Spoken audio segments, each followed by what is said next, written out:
Hello guys, welcome back to my channel. మన వైజాగ్ అప్పుగారి దగ్గర ఉన్న చిట్టిబాబు కోడిపూలవ అయితే చాలా రోజుల నుంచి ఒక మంచి హైప్ అయితే నడుస్తుంది ఈ మధ్య కాలంలో. సో నేను ఎప్పటి నుంచి అయితే ట్రై చేద్దాం అనుకుంటున్నాను, అక్కడ ఫుడ్ ఎలా ఉంటుంది, బిర్యానీ ఎలా ఉంటుంది అని చెప్పేసి. హైప్ అయితే చాలా ఎక్కువ ఉంది అండ్ జనాలు కూడా చాలా ఎక్కువ ఉన్నారు.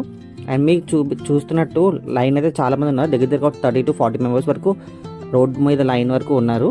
మనమైతే టోకెన్ తీసుకోవాలి, టోకెన్ తీసుకొని వెయిట్ చేస్తే ఆ టోకెన్ నెంబర్ తోటి మనకి పిలుస్తారు, మన ఆర్డర్ ఇస్తారు.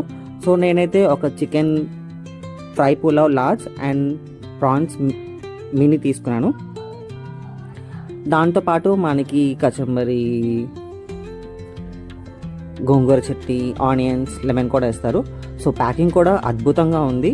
సో ప్లాస్టిక్ కవర్లు కానీ ప్లాస్టిక్ డబ్బాలు కానీ యూజ్ చేయకుండా మంచిగా పేపర్ ఫోల్డెడ్లో, సో దాంట్లో కూడా పేపర్ ప్లేట్, దాని మీద ఇస్తరాకు అంటారు కదా, ఇస్తరాకు పెట్టి దాంట్లో బిర్యానీ అయితే బాగా మంచిగా ప్యాక్ చేసి మనకైతే ఇస్తారు. ప్యాకింగ్ అద్భుతంగా ఉంది అండ్ టేస్ట్ కూడా సూపర్ అని చెప్పలేం, కానీ టేస్ట్ అయితే డిఫరెంట్ టేస్ట్ బాగుంది. సో ప్రాన్స్ పులావ్ కన్నా చికెన్ ఫ్రై పులావ్ బాగుంది టేస్ట్, ఫ్లేవర్ కానీ. సో మీరు కూడా ట్రై చేయకపోతే ఒకసారి చిట్టిబాబు పులావ్కి వెళ్ళి ఒకసారి ట్రై చేసేయండి. మీకు నచ్చితే కంటిన్యూ చేయండి, లేదంటే లేదు. సో నేనైతే ఈసారి చిట్టిబాబు పులావ్ ఎప్పటి నుంచి ట్రై చేద్దాం అనుకుని ట్రై చేశాను, చాలా చాలా బాగుంది అని చెప్పొచ్చు.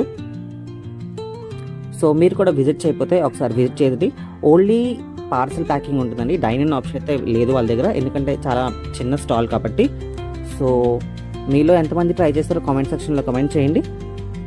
చెప్పాను కదా, చికెన్ ఫ్రై పులావ్లోని పైన అయితే బిర్యానీ, లోపలైతే చికెన్ పీసెస్ కూడా చాలా ఎక్కువ ఇచ్చారు. అండ్ నేను ప్రాన్స్ తక్కువ ఇస్తారు అనుకున్నాను, కానీ ప్రాన్స్ కూడా చాలా ఎక్కువ పీస్ ఇచ్చారండి. So please do like to my channel. Thank you.